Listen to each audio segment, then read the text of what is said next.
Hello, everybody. Welcome back to the third episode for Learn to Unlearn. This is Luca Majno. Without coffee, no, this is not going to work. I got to go get my coffee. Rolling. Take two. Okay. Hello, everybody. This is Luca Majno. This is the third episode of Learn to Unlearn with coffee. Hope everybody's doing good today. Now I can start my show with a recap. What I wanted to do was do a recap of shows 1 and 2, just to let people know what was going on. In the first show, it was kind of like an introduction to me and to the show and what it was for. And we'll speak about, stuff like that in the beginning of most of these shows when I do them. We touched on the need for education to expose and to arm people as much as possible. And we can achieve success, by the way. So what the series is going to do is going to chronicle my way back to health, creator willing, and I'm going to share it every step of the way. We'll see what happens. Show 2 introduces us to the Rockefeller evil, I call it, the evil of petrochemicals and the connection to all our dis-eases today. Dis, star, ease, because that's what it is. It's the opposite of ease. Oh, I thought that was pretty cool. I love words. Dis-ease. And also why. We're going to expose more and more as we go along. And all that, plus letting you in on my last oncology visit recently, and to let you know how that just went horribly wrong. The second show also touched on what Natural News calls chemical warfare on humanity. And I'll attempt to explain what all that means and how that all ties into everything. And it's a big web that we're all tangled in right now. So hang on and buckle up, and welcome to the third show. Welcome back. What we said in the first and second show, and what we're probably going to keep repeating all the time, is resonance, paying attention to something that resonates with you when it does, when you hear or when you see or when you feel or when you read something.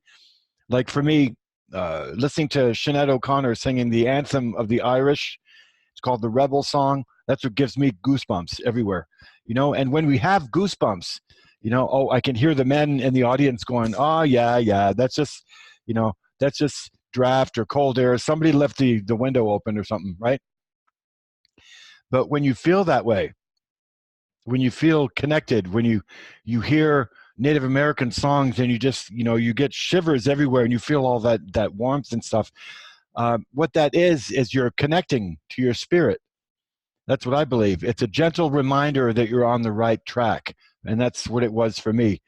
And I notice that a lot of times you'll hear me on this show saying that we have to listen to ourselves.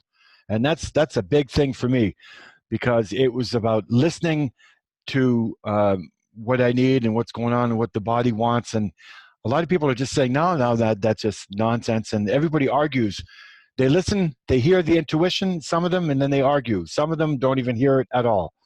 I'm the opposite. I'm in the other camp. I'm on the other side. I listen to it nonstop. And that's where the magic starts to happen. Weaning myself off of Big Pharma was a big one. Tell you a little story here real quick. One day I was late for my meds. What I do, and I'm going to show you my meds and I'm going to share all this. What I do is I take some in the morning and some in the afternoon, twice a day. And I forgot my morning pills because I was rushing around. There was a lot of stuff to do, and I completely forgot about my morning pills. The afternoon comes, it's like 2 o'clock in the afternoon, and all of a sudden I hear my voice saying, no, don't take your Big Pharma pills today. Just take your supplements, and that's it. And, you want to argue with that, and it's like, no, take your supplements only, leave your meds for today. And I found myself arguing with myself, and I hadn't said a word. It's all intuition. It's all your intuition talking to you.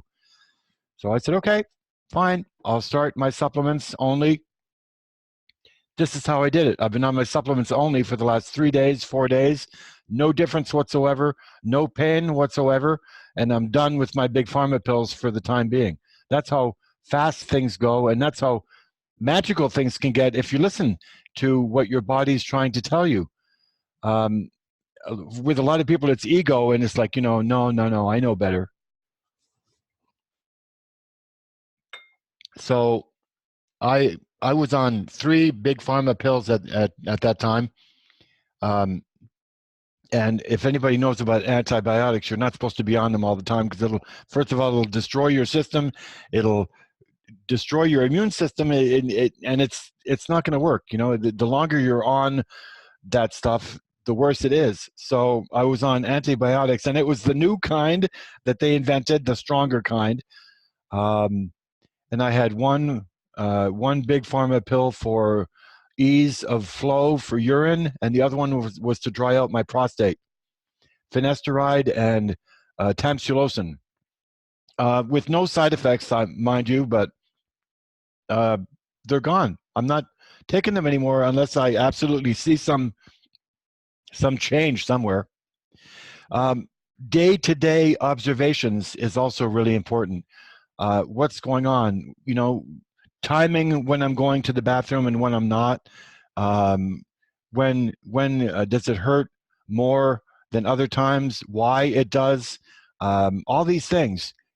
Paying attention to your body is incredibly important. And I learned that when I was in the hospital. It started that way, because I know that a hospital is not a place to get healthy. It'll kill me if I stay there. So I needed to really get better quick, and I did, through meditation and whatever. But that's another story. Food intake also. You're sitting in front of the refrigerator open, and you're talking to yourself. You're wondering. My grandmother used to say, if you have to look in the refrigerator with the door open, you're not hungry. So close it, and when you're hungry, you'll know what you want, and you'll go get it. But food intake is important. That old cliche that nobody wants to hear, you are what you eat. It couldn't be truer. And that's something else that I wanted to talk about on this show, because a lot of people say, oh, they take a garbage bag and then they go in the kitchen and they open up the cupboards and they throw everything out. And no, it's a complete radical change of food, and you have to stop eating this and stop eating that and stop eating this. And no, not for me. For me, that wasn't the case. I'm not going to do a rudimentary change because first of all, it doesn't work. If you don't want to do it, and if it's not done properly, it won't last. So no, I'm doing the normal routines, and I'm taking less of stuff that I know is not good for me, right? You love butter, you love cheese, you love bread, you love meat, you love dairy, whatever, but it's all up here. A lot of it is up here. So it's just a matter of, logic, really, common sense, and listening. Learning to unlearn has to do with not arguing with your instinct, with your soul. See, and this is where we start to talk a little spiritual. And it's always the case, because that's always where the source is. That's always where things start.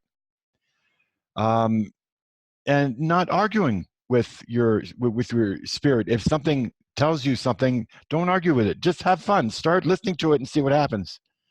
After 2 weeks of perfectly fine color in my urine, all of a sudden you wake up in the morning, blood clots. 2 blood clots turned the toilet blood red. And I mean blood red, okay? And it's like, okay, after 2 weeks of peeing normally, and I'm on cannabis oil now, and I've been taking Essiac tea for a while, so that's enough to freak anybody out. You wake up and you have blood clots come out like that, but it doesn't for me, really, because first of all, I don't have any pain, which tells me a whole lot. Second of all, this has been a constant routine, blood clots coming out, because your body has to get rid of them, because they went in there 3 times for the TERP procedure, which I'm going to get into sometime, to explain what they did to me to begin with. So, okay, you have blood clots. No, you're not going to run to the hospital. Just, okay. And you're washing yourself.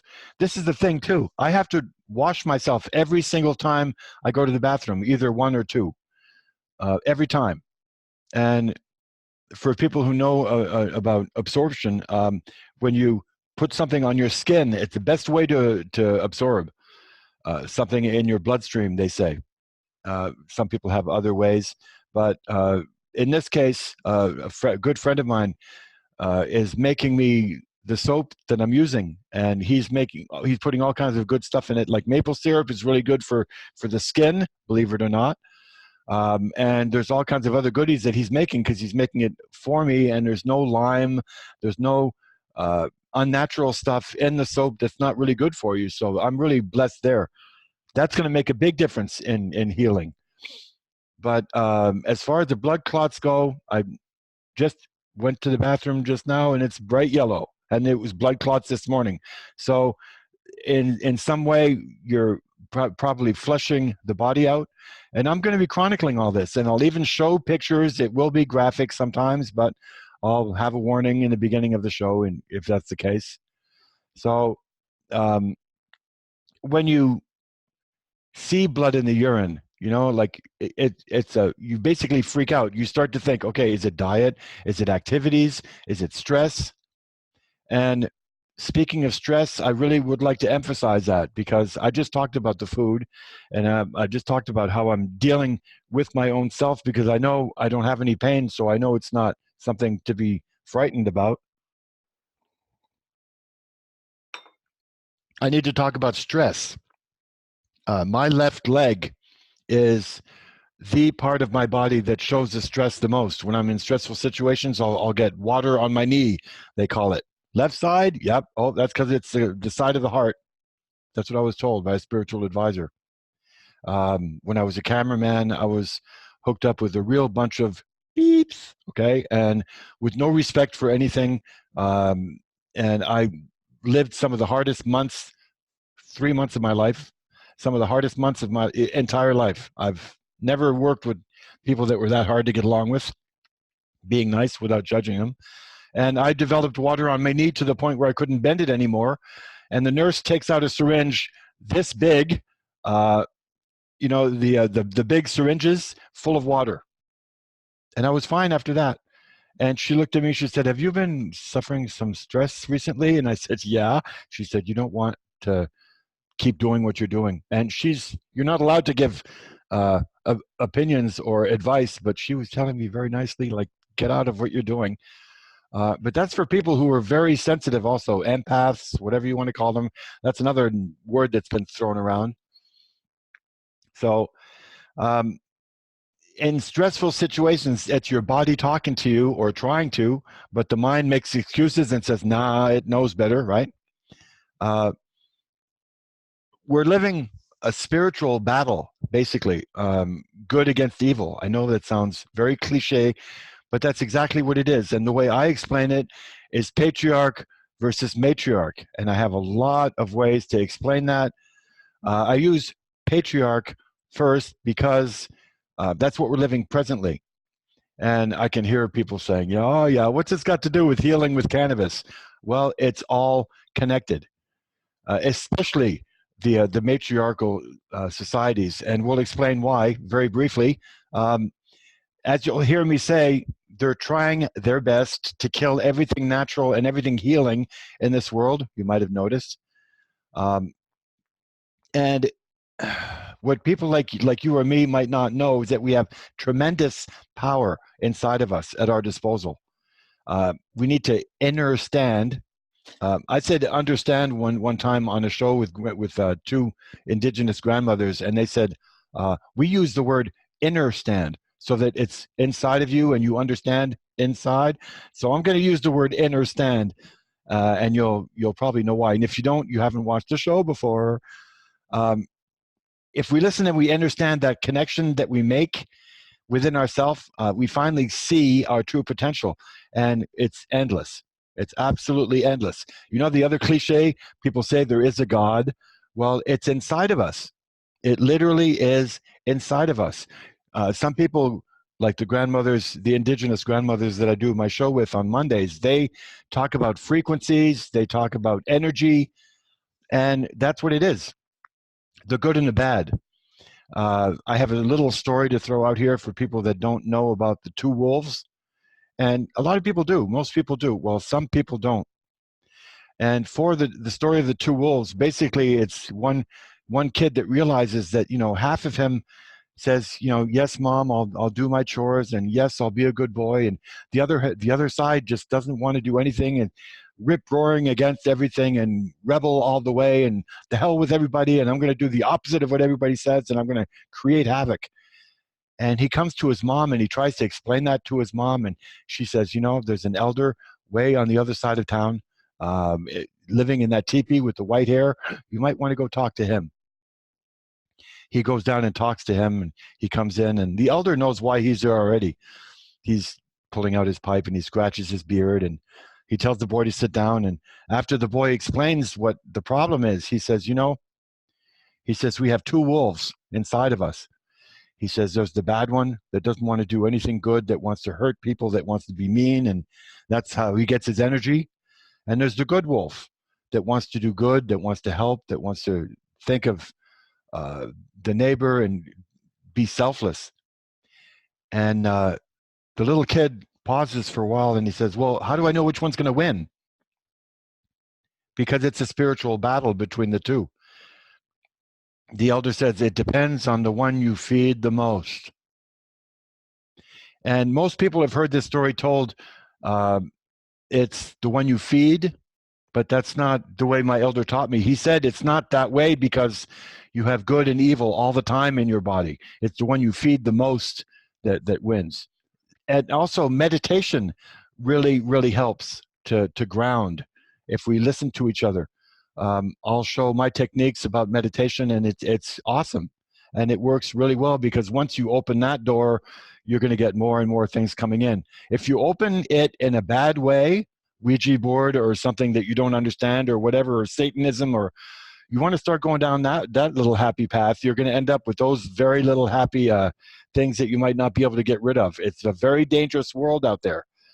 And if you want to go down the good meditation road, it's the good red road. Just like any other good road, it'll give you good blessings. It really will. And it has for me. And I can meditate my pain if I have about a 7.5 to 8 on a scale of 10. If 10 is unbearable, I can bring it down to about a 3, 3.5, just by meditating, just with my hands, with visualizations and with inner standing. Revisiting, learning to unlearn words. This is something that's going to be fun in this show too. Getting to understand what words mean. And there are people that know so much more than I do. But again, this is not about me knowing it all. This is my little path. This is me, little me, wanting to share what I know. Words like ground, grounding, earthing, Mother Earth, bare feet, the asking, the offering. This is where spirituality saved my life. I saw somebody do a spirit plate one time. Spirit plate. What's a spirit plate? And we're talking about healing with cannabis, and now we're talking about a spirit plate because it's all related. Because what they do is they take a little plate, just like this. They take a little plate. They take everything that they're going to eat at their dinner table. They're going to put it in the plate. Oops, here you go. They're going to put it in the plate. Take a little spaghetti, one piece of spaghetti. Take, for a salad, take a piece of, lettuce, tomato, whatever. You take a little bit of everything you're going to eat. And before the meal, some people do it afterwards. Before the meal, you go outside. You put the plate down by a tree, and just in Mother Nature somewhere, just to say thank you, to give back what nature is giving you. When you start to do stuff like that, and you start to really respect and to pray and to literally cleanse what you're going to eat before you eat, or if you're in that frame of mind, that's a whole different ballgame. That's spirit, that's peace, that's selflessness. It's remarkably healing, basically. And I think that's one of the reasons why I'm where I'm at right now, because it's thanks to all those things that are mingling together. See, okay, so you take the spirit plate And then you take Big Pharma. They're polar opposite, one from the other. Everything man-made is poisonous now. I can pretty well say it. Everything, we have to stop the picture that I'm going to show. It says, we got to stop learning to eat from a box and start learning from nature, to go back to nature and eat from there. I don't remember what the post says, but we're showing it right now. So this is the spiritual side of things that really helped me. How do you perceive your own medicine? Giving thanks, making the medicine myself. I make Essiac tea myself that I drink, which is a cancer fighter if you take it in the right dose. And it's trusting the process. These are all these things, instead of just popping Big Pharma pills in your mouth and then suffering the consequences or the the secondary effects. I should let people know too that talking like this and doing shows like this and speaking and especially reading like this, these are skeletons in the closet that I'm dealing with on a daily basis to get out of the mental traps and to get out of the cages that people have. We're our own worst enemy. We hide our own biggest problems. And one of mine was being laughed at when I read. When I grew up, I was always being laughed at every time I read something. I was always told, "Oh, you're an idiot. Oh, you can't spell. You can't read." Well, that's what happens. It ends up being, it ends up staying home somewhere. It ends up staying in that little gut somewhere. So, what we're going to do now is explain how I do things for my medicine. But before we do that, I just want to explain again, this is my way. This is not the absolute way. It's not for everybody. This is what works for me. And I'm sharing what works for me. This is about learning to unlearn everything that we've ever learned. What a great concept, I said to myself when I started this show. It's like, sharing what I feel can help, plus the supplements along the way that I never even thought of. Some of them I never even heard before. And this is the list shot of my Big Pharma meds that I started taking. And it got really interesting too. DHEA, you might want to check that out. That's something that everybody has when they're young. And when they're growing up, it tends to, go down in amount and you lose that. And that's what causes the deterioration of your immune system, and it starts the aging process. I don't exactly know how to say DHEA. I don't even remember what it stands for because it's probably too hard to pronounce anyway. But saw palmetto I'm using also twice a day, which is for the prostate, to help dry it out and to help shrink it in size, because I have the prostate of the size of a 75-year-old right now, and I'm 61. Milk thistle, a very, very good medicine. Again, that's a natural element. Essiac tea, I'm taking for cancer prevention, and I'm doing it in that strength because I worked myself up to it, as I'm doing right now with cannabis. Vitamin B12 complex, which is something everybody should be on. Yarrow, which it grows right outside your door for some of us, which is really good for the urinary tracts.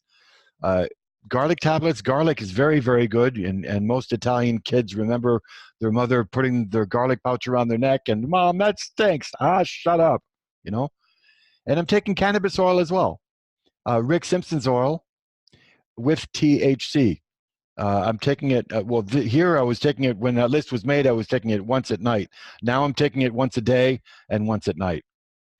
So just to explain to everybody on the bottom, which explains how many times a day that I take it. And Essiac tea is another jewel. You really have to, see, again, people just throw it in water and follow directions, boil it, and that's it. I pray on it. And I literally smudge over it, which is a cleansing ritual. It's a beautiful, beautiful ritual to follow for people that might know about it. And if you don't, just comment. And this show's going to be better if people ask. What if they ask questions, we can answer them. If we can't, then we'll research it and we'll find the answer together. So from that list, I just wanted to explain how much I cut down. Right now, let me get my list open again here. Right now, I'm on 3 pills, believe it or not, out of all that. I'm only on 3 of them. I ran out of DHEA, and this is at the end of the month, so you have to kind of watch your expenses. So this is the last day of the month for me, so I'll be buying everything back tomorrow. But I ran out of DHEA. I ran out of milk thistle. So, and I also ran out in the middle of the month. I ran out of B12 complex, and I'm taking the rest. So I'm only on 3 of them, and I haven't even noticed a difference at all. Not better nor worse. So this is what I call weaning myself off of Big Pharma. And if you don't weed yourself off of Big Pharma, what's going to happen is that it's going to be a lot more complicated, because Big Pharma is going to give you a whole lot of side effects. And you don't know which side effects are normal and which are not. And there's even Big Pharma medications that cannot go together, or there's some that cause cancer, or, basically most of them do. This is what Big Pharma does. They want us to focus. How does that mean, say, if people stop getting cancer, we stop getting profits. So we have to make sure that everyone focuses on the cure and not the cause. I think I said that in my last show, or in the first one. See, that's what I mean. We're going to be repeating ourselves a lot. And in this meme that we're going to show you here before I take a break and go back to the bathroom, you cannot heal what you refuse to first acknowledge. Okay, and if most of healing has to do with the process, then the process first has to be acknowledged. And my duty here, I think, my responsibility is to share knowledge on what that process is, and it's full of holes. And it's been sickening us all our life. And now, after 45 years old, roughly, I started to say, hey, whoa, wait a minute, this is wrong. And I woke up late. So now I'm doing halfway okay, or better than most, because I was careful from the beginning, and I did not take anything unnatural if I didn't have to. And I've been smoking since I've been 16 years old, or before. So, I've had cannabis in my system for a long time. And ironically, that's probably what helped. So this is Luca Majno signing off, and I want to thank you again for listening and for watching. And tune in next week. We got a whole lot of stuff to talk about, and it's going to be great all the way, every step of the way. Again, this is Learn to Unlearn with Luca Majno, a return to health. We'll see you next week.